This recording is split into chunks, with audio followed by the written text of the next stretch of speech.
Syria में सीरियाई सेना एक साथ कई मोर्चों पर जंग लड़ रही है।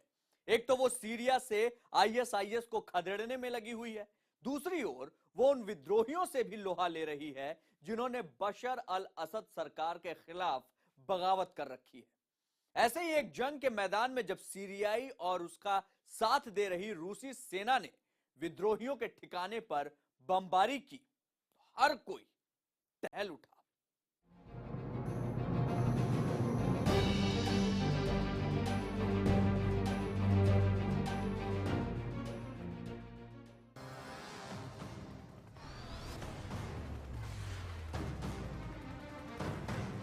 Подскажите относительно меня. 08 безопасно. गरजती तोपें, आसमान से आग बरसाते जेट्स, पीतल की चादर में छिपे बारूद का कहर,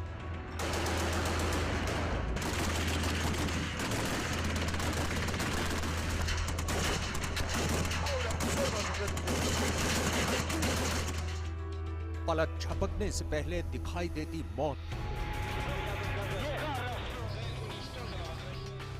जमीन के परखचे उड़ाता धमाका और आसमान को अपनी आगोश में लेता काला धुआं।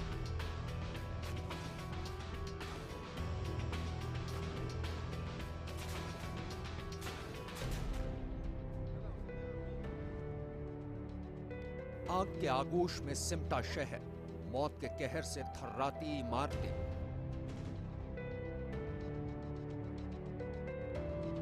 खाली पड़े गली कूचों में अब बर्बादी के अलावा कुछ नहीं बचा है। शहर खंडर में तो पहले ही तब्दील हो चुका था, लेकिन तबाही बदस्तूर जारी है।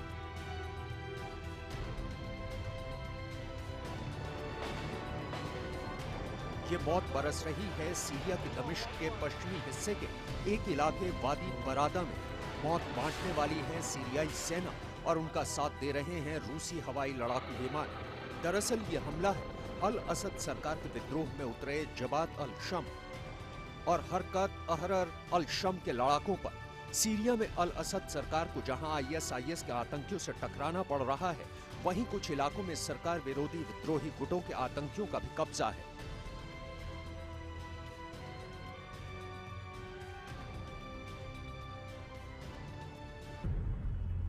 वादी बरादा को भी उन्हीं विद्रोहियों ने अपने कब्जे में लिया हुआ है। आईएसआईएस को धीरे धीरे हराते हुए आगे बढ़ती सीरियाई सेना ने अब वादी बरादा का भी रुख किया है।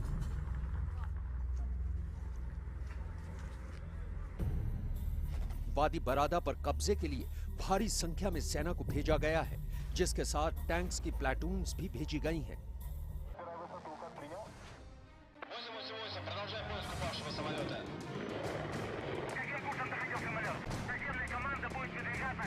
और आलम यह है कि सीरियाई सेना ने यहां पहुंचते ही इस इलाके में मौजूद विद्रोहियों के ठिकानों पर आग बरसानी शुरू कर दी। इलाके को चारों तरफ से घेर चुकी सेना चुन चुन कर विद्रोहियों के ठिकाने को निशाना बना रही है। आसमान से भी मौत बरस रही है। सीरियाई सेना के लड़ाकू विमान वादी बरादा के ऊपर से उड़े और विद्रोहियों की पनाहगाह को निशाना बनाया। बम जहां भी गिरे वहां बर्बादी और भी गहरी हो गई।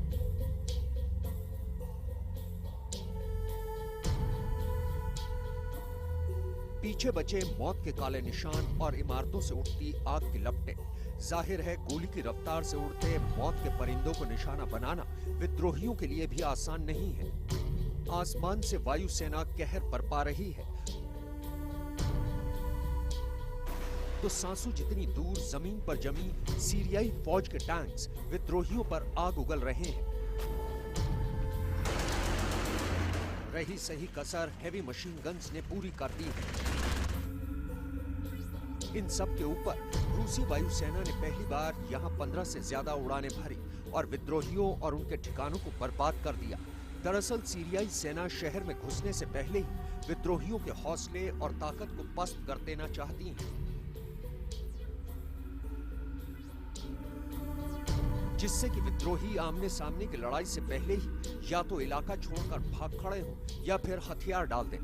फिलहाल अभी तक ऐसी कोई तस्वीर नजर नहीं आ रही है, लेकिन आने वाले दिनों में इस जंग की तस्वीर बेशक साफ हो जाएगी।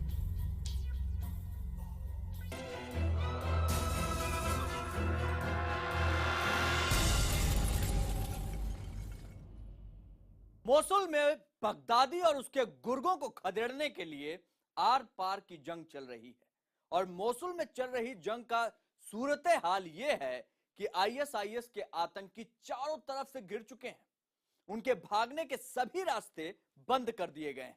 आलम यह है कि या तो बगदादी के हैवान जंग में एक एक करके चुन चुन कर मारे जाएंगे या फिर उनके सामने सरेंडर करने के अलावा दूसरा कोई रास्ता नहीं बचा।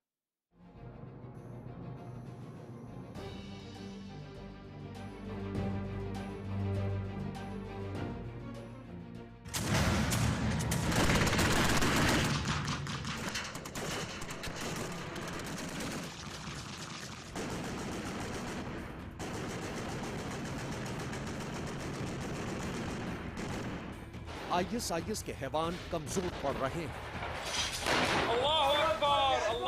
उनका हौसला टूट रहा है। बदल रही है मोसुल की जंग की सूरत। हार रहा है आईएसआईएस।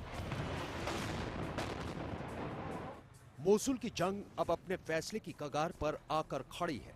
इराकी सेना ने आगे बढ़ते हुए शहर के दक्षिणी पूर्वी हिस्से में दजला नदी के तट को अपने कब्जे में ले लिया है।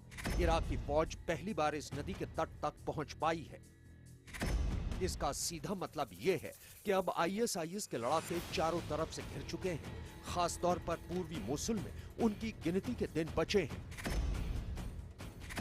दरअसल इराकी सेना ने शहर के पूर्वी और पश्चिमी हिस्से को जोड़ने वाले 5 पुलों को अमेरिकी वायुसेना के जेट्स की बदौलत पहले ही नस्ता नाबूद कर दिया है।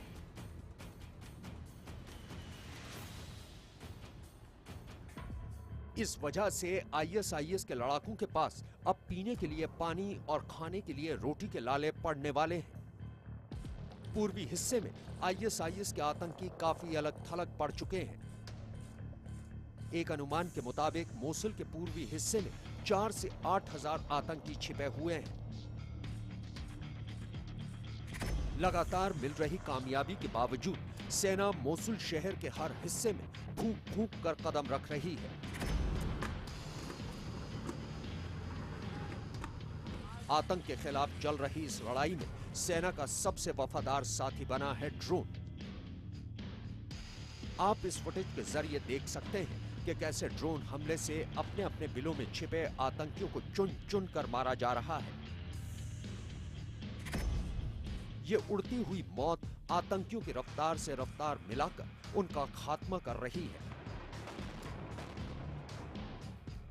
आप देख सकते हैं कि सड़क पर तेज रफ्तार भागती इस गाड़ी में बैठे आतंकियों ने सोचा कि शायद वो अपनी मौत को मात दे पाएंगे, लेकिन ऐसा हुआ नहीं।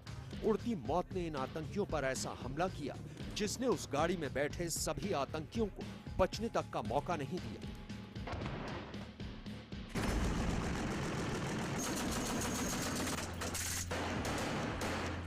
जंग की इन ताजा तस्वीरों के बीच एक तस्वीर मोसुल के अंदरूनी इलाके से भी सामने आई है। जलती गाड़ियों और बरसती गोलियों के बीच से वहां के मासूम बाशिंदों को सेना आईएसआईएस के आतंकियों के कब्जे से छुड़ा रही है।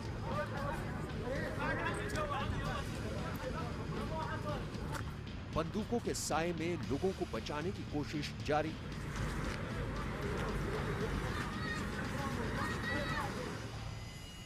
इन तस्वीरों में आप साफ देख सकते हैं कि मोसुल के भीतरी रिहायशी इलाके पूरी तरह से बर्बाद हो चुके हैं। कुछ को आईएसआईएस के आतंकियों ने पहले ही बर्बाद कर दिया था और कुछ को उनसे छुड़ाने के लिए अब सेना बर्बाद कर रही है। इस इलाके में रहने वाले लोगों के लिए ये सब किसी सदमे से कम नहीं है।